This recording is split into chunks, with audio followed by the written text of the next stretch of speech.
She said, "It's just dinner with my ex. Stop being so controlling." So I let her go. Then I showed up at the same restaurant with a date. She spent the night crying in the bathroom while her ex paid her tab. Hey viewers, huge thanks to everyone who's already subscribed. We're getting super close to 10,000. If you haven't yet, hit that subscribe button and help us reach that milestone. My girlfriend broke up with her ex again last night. Except this time, it wasn't because she chose me over him. It was because he got tired of being lied to about our relationship while funding her expensive dinners. Let me rewind to Monday when this whole mess started. I'm 30M. Work in logistics, make around 90K. Been dating Ashley 27F for about 6 months.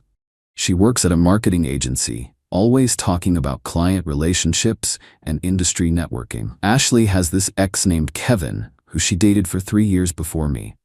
They broke up about 8 months ago but stayed close friends because they work in related fields and have mutual professional connections. I was okay with it initially. Adults can maintain professional relationships with exes if there are proper boundaries. But Ashley's version of boundaries was basically no boundaries at all. Kevin would text her constantly. They'd have long phone conversations about work projects. He'd invite her to industry events where they'd spend entire evenings together while I stayed home. Every time I brought up how uncomfortable this made me, Ashley would launch into speeches about trust and professional networking. If you can't handle me having male colleagues, maybe you're not secure enough for a serious relationship. Standard manipulation? But it worked for a while because I wanted to be the understanding boyfriend. Monday evening, Ashley mentioned she had dinner plans with Kevin Wednesday night. That new place downtown he wants to check out. Supposed to have great food and it's close to both our offices. Sounds convenient. What time should I be ready? Oh, you're not invited. This is just Kevin and me discussing some potential collaboration opportunities. Red flag number 1. Business dinners don't require intimate restaurant settings. Ashley, I'm not comfortable with you having dinner dates with your ex. They're not dates, they're professional meetings. Kevin has industry connections that could benefit my career. At a romantic restaurant on Wednesday night? It's just dinner, Mike. Stop being so controlling. There it was. The magic word designed to shut down any objection to her spending intimate evenings with her ex. I'm not being controlling.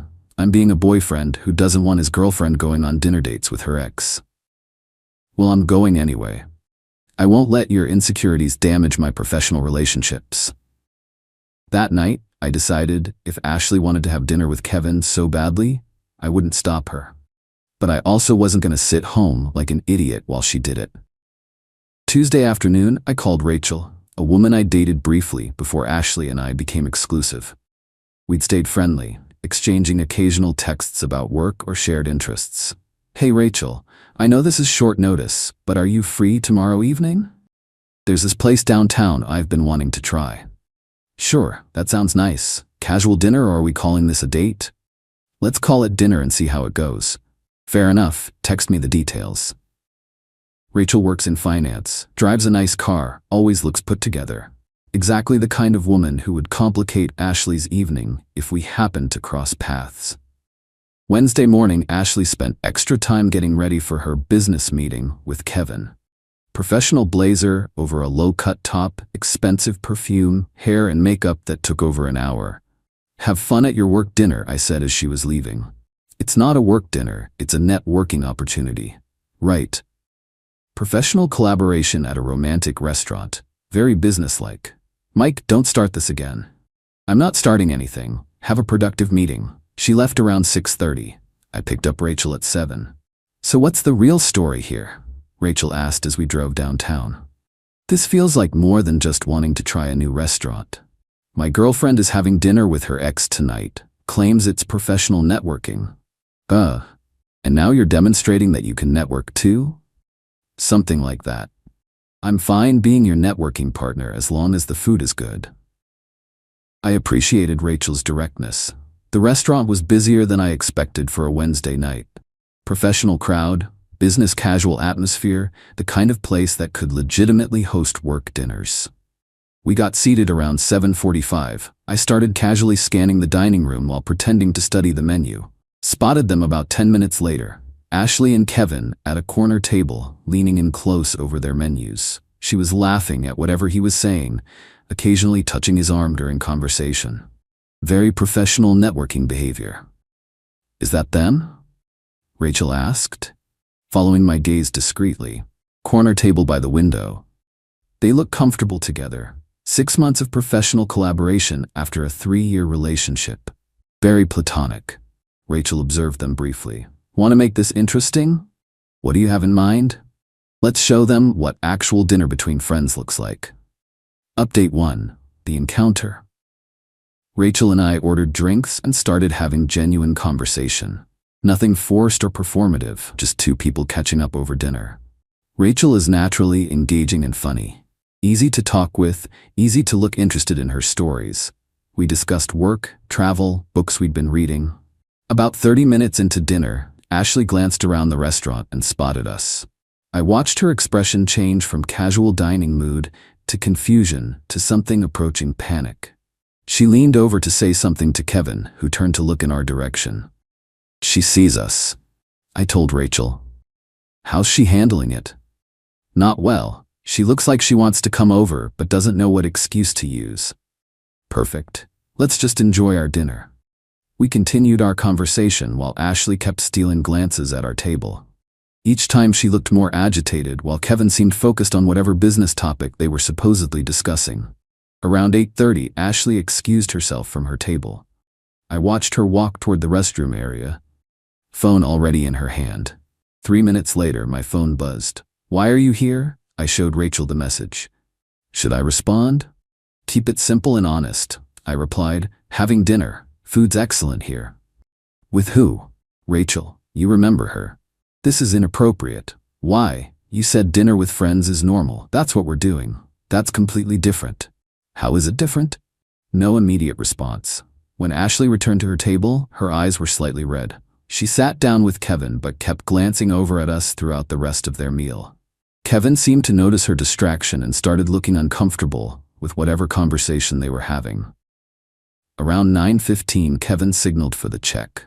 Ashley gathered her purse while avoiding eye contact with our table. As they walked past us toward the exit, Ashley stopped. "Mike, we need to talk." "About what?" "About this situation." "What situation?" "I'm having dinner with a friend." "Same as you." "This is different, and you know it." "How is it different?" "Because you're doing this to make a point." "I'm doing this because I wanted to try this restaurant and Rachel was available to join me." Kevin was standing behind Ashley, looking puzzled and ready to leave. "Ashley, everything okay?" he asked. "Yeah, just ran into someone from work. Let's go." They left without Ashley saying anything else. "That was more dramatic than expected," Rachel said. "More dramatic than I wanted, honestly." "What happens now?" "Now we finish dinner and I take you home." "And tomorrow?" "Tomorrow I deal with whatever story Ashley comes up with." Update 2. The unraveling. I didn't hear from Ashley Wednesday night, which suggested she was either too angry to text or busy doing damage control. Thursday morning around 11, my phone started buzzing. "We need to talk about last night." "What about it?" "You know exactly what about it. Showing up at my dinner with Kevin." "I didn't show up at your dinner. I had my own dinner at the same restaurant." "Don't play dumb. You followed me there." "Ashley, I made my reservation Tuesday afternoon. You can call the restaurant and check." This was true. After our Monday argument, I'd called Tuesday to book a table, figuring there was a good chance Ashley would choose that specific restaurant since it was new and getting buzz. "Why didn't you tell me you'd be there?" "Why would I? You made it clear this was your professional networking time with Kevin. I didn't want to interfere with your business meeting." "Mike, stop being sarcastic. Kevin was really confused about why you were there." "What did you tell him about us?" Long pause. "Ashley, what exactly have you told Kevin about our relationship?" "I told him we're seeing each other, but it's not exclusive yet." There it was. Ashley had been presenting herself as basically single to Kevin while calling me controlling for not trusting their dinner dates. "So you've been lying to him about us being together for 6 months." I wasn't lying. I was just keeping things simple. Simple for who? Kevin still has feelings for me. If he knew I was in a committed relationship, he might not be interested in collaborating professionally. So you're stringing him along while lying to me about why. I'm not stringing him along. I'm just not closing off opportunities by pretending to be available. Mike, you don't understand how complicated professional networking can be in this industry. I understand that you're using your ex's feelings to get business advantages while lying to your actual boyfriend about it. That's not fair. What's not fair is you calling me controlling for objecting to dinner dates with someone who thinks you're single. Kevin doesn't think I'm single, he just thinks we're not serious yet. After 6 months, what's he waiting for, an engagement announcement? Silence. Ashley, this is messed up. You've been playing both of us. I made some mistakes in how I handled the communication, but seeing you with Rachel really hurt. Good. Now you know how I felt watching you flirt with Kevin at dinner. I wasn't flirting. You had your hand on his arm, you were leaning into him. You were acting like you were available, which you told him you were. I was just being friendly. You were being misleading, to both of us. What do you want me to do about it now? Nothing. We're done. Mike, don't do this. I can fix this situation. Nothing to fix. You showed me who you are over the past 6 months. I believe you. Please don't end things over this. I'll tell Kevin the truth about us. Too late. You had 6 months to be honest. Instead, you chose to lie to both of us while calling me insecure for having boundaries. I hung up and blocked her number. Final update. 6 weeks later. The fallout from Ashley's deception played out predictably. When she finally told Kevin the truth about our relationship, he felt manipulated and used. Apparently, he'd been investing time and money in these dinners, thinking he had a realistic chance to reconcile with her. He ended their professional collaboration immediately.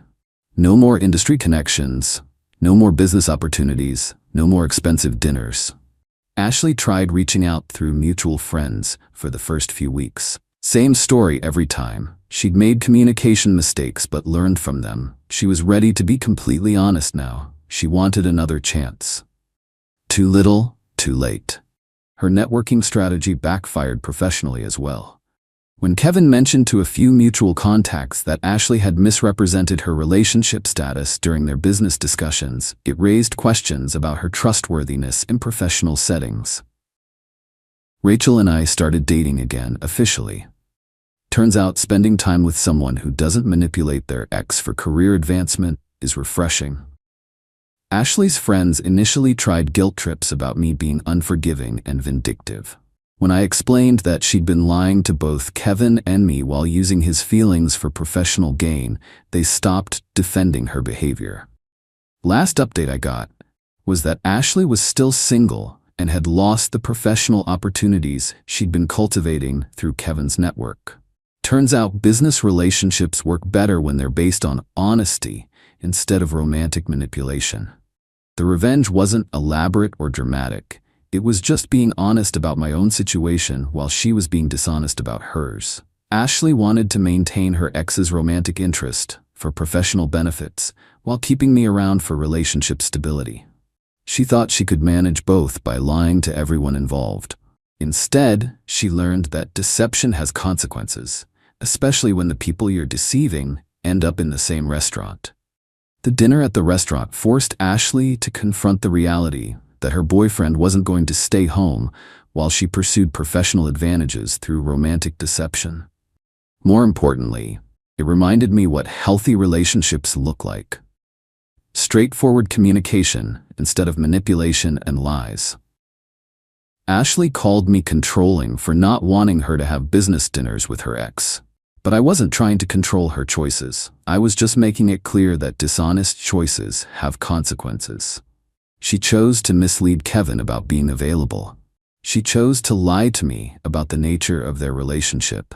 She chose to prioritize career networking over relationship honesty.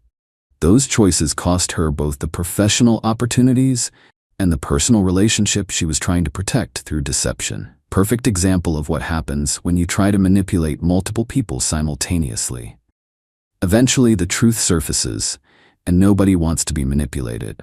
The restaurant dinner was just the moment when her lies became visible to everyone at the same time. Rachel and I had an honest meal while Ashley realized that her deception strategy had an expiration date.